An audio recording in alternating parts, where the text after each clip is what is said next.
श्रीराम प्राण प्रतिष्ठा सोहळ्यानिमित्त व्यक्त केल्या कारसेवक अनिल ठाकुर यांनी भावना। 1990 के बाद पुनः से जहां सारे भारत में राम मंदिर आंदोलन का अलग जगाने का कार्य शुरू रहा और 1992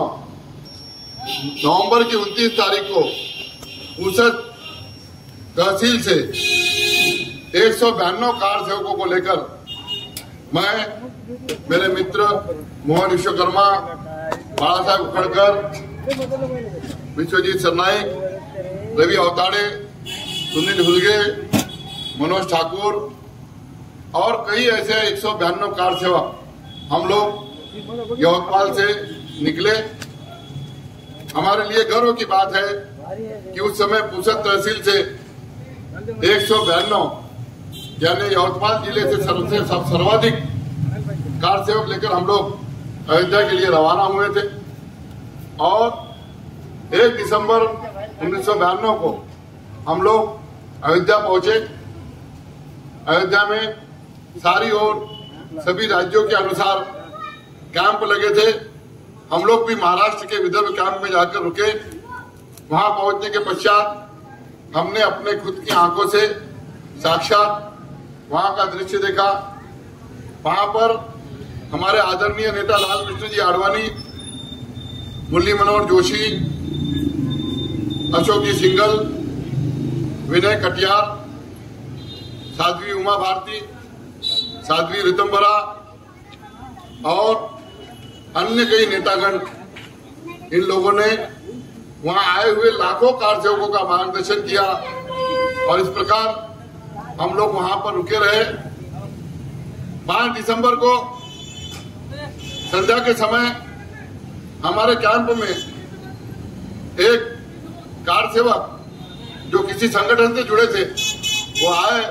और उन्होंने हमको आदेश किया कि कल 6 दिसंबर को सुबह बाबरी मस्जिद के वाल कंपाउंड के बाहर, दीवार के बाहर एक यज्ञ कुंड बनाया गया है और आप सभी कार सेवकों को एक लाइन में लगकर शांति के साथ उस यज्ञ कुंड में एक मुट्ठी मिट्टी डालकर अपने अपने घर जाना है और इस प्रकार हमारा आंदोलन और हमारी कार सेवा पूरी होगी। उस कार सेवक की यह विचार सुनकर मन में ऐसा लगा कि जब हम यहाँ आए हैं और जब हम देख रहे हैं कि यह चीज, ये वास्तु अब इसके पश्चात दोबारा यहाँ पर हमारे सभी के आने की संभावनाएं कम है और इसकी मुक्ति की संभावनाएं कम है, तब मैंने उस कार सेवक का विरोध किया और उन्हें कहा कि आप जाइए, कल क्या करना है हम सब निश्चित करेंगे। और वहां से प्रभु श्री राम की सौगंध लेकर हर कैंप में जाकर मैंने स्वयं और मेरे साथियों ने सभी से आह्वान किया कि कल की सुबह यह हमारे लिए राम मंदिर जीर्णोद्धार की सुबह होगी, या तो राम मंदिर स्थापित होगा और हम जीवित रहेंगे या नहीं तो राम जाने हमारा जो होगा, लेकिन कल हमें परिणाम लेकर जाना है, प्रभु श्री राम का आशीर्वाद लेकर जाना है। और इस प्रकार 4 दिसंबर 1992 को सुबह 10:45 को मुख्य द्वार पर, जिसे एक संगठन के स्वयंसेवक और पुलिस द्वारा चारों ओर से घेर कर रखा गया था, उस मुख्य द्वार से हमारे पूसद शहर के सब हमारे कार सेवक और मैं, हम उस भव्य दिव्य वास्तु की ओर जो हमारे लिए एक आह्वान बनकर खड़ी थी, अंदर जाने के लिए निकले। मुझे रोका गया, हमारे कार सेवकों को जब रोका गया तो मैंने 6 फुट की दीवार लांघकर और वहां पर सुरक्षा के लिए खड़े एक संगठन के स्वयंसेवक और पुलिस को बाजू में हटाकर अंदर छलांग लगाकर प्रवेश किया और जय श्री राम का नारा देते हुए हम लोग आगे बढ़े। रात्रि में ही हमने हमारे कैंप में ठहराया था कि इस वास्तु में जो एक पत्थर है जिस पर लिखा है कि यहाँ पर मीर बाकी ने यह वास्तु बनाई थी, उस मीर बाकी का वो पत्थर हमें वहां से हटाना था। इसलिए हमने हमारा पहला लक्ष्य रखा कि मीर बाकी का वो पत्थर हटाया जाए और फिर बाद में पूरी वास्तु का जो है उसे हटाया जाए। और इस तरह हम लोगों ने सर्वप्रथम जाकर वहां पर मीर बाकी का जो पत्थर लगा था, उस पत्थर को हमने वहां से शिलालेख को हटाया और बाद में पूरे वास्तु को हटाने का काम हमने किया। उस वास्तु को हटाते समय मैं, मेरे सहकारी रवि अवताड़े और सुनील हुलगे, हम लोग उस वास्तु के गिरते हुए मलबे में दब गए थे और उस समय घायल हो गए थे। और उसका प्रमाण यह है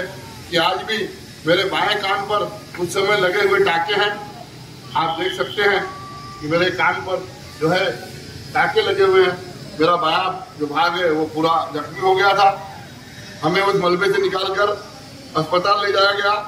अस्पताल में प्राथमिक इलाज करने के बाद हम लोग पुनश्च वहां पर आए और 6:45 को वो सारा जो ढांचा था वो ध्वस्त कर दिया गया और उसके पश्चात राम मंदिर का निर्माण शुरू हुआ।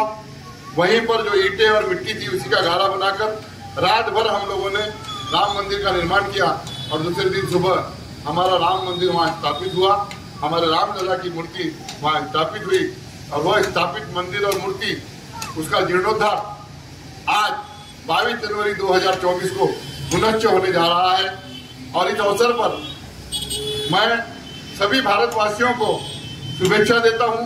सभी का अभिनंदन करता हूं। यह कार्य, यह जो आज का इतना बड़ा जो ऐतिहासिक उपक्रम सफल होने जा रहा है, यह किसी की शत्रुता नहीं है, यह किसी से बदला नहीं है। यह भारतवर्ष की जो गरिमा थी, भारतवर्ष का जो एक आदर्श था और भारतवर्ष की जो गरिमा आज है और भारतवर्ष का जो आदर्श आज है कि हम सब एक हैं, हमारी संस्कृति एक है, हम सब भारतवासी एक हैं। हजारों वर्षों में हमारे भारत में हूण आए, शक आए, कंबोज आए, सभी लोग आए, सारे दुनिया के पारसी आए, यहाँ पर यहूदी आए और सभी भारतवासी बन गए। उसी तरह हमारे मर्यादा पुरुषोत्तम प्रभु श्री राम के आदर्श विचार थे कि उन्होंने तो लंका के रावण और विभीषण को अपना बनाया,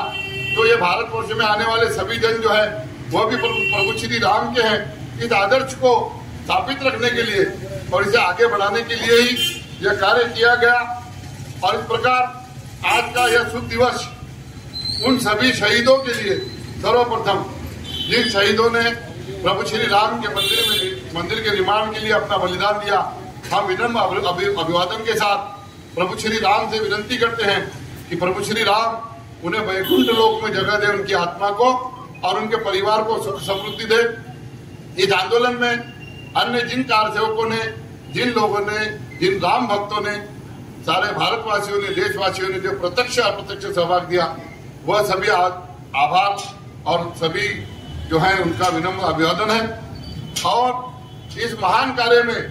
हमारे कई नेताओं ने प्रत्यक्ष अप्रत्यक्ष जो सहभाग लिया, आज वो है इस दुनिया में या नहीं है, लेकिन वे सभी हमारे लिए आदर्श हैं, पूजनीय हैं। आज हमारे धर्म, हमारे संस्कृति को जानने वाले सभी धर्मगुरु, सभी शंकराचार्य और सभी भक्त, सभी से यह विनती है कि इस पावन पर्व को हम सभी मिलकर एक इतना बड़ा पावन पर्व, महोत्सव, दीपावली उत्सव से भी बड़ा उत्सव बनाए कि यह विश्व महोत्सव बन जाए और आने वाले रामनवमी को सारा विश्व रामनवमी मनाए। धन्यवाद। जय श्री राम, जय हिंद।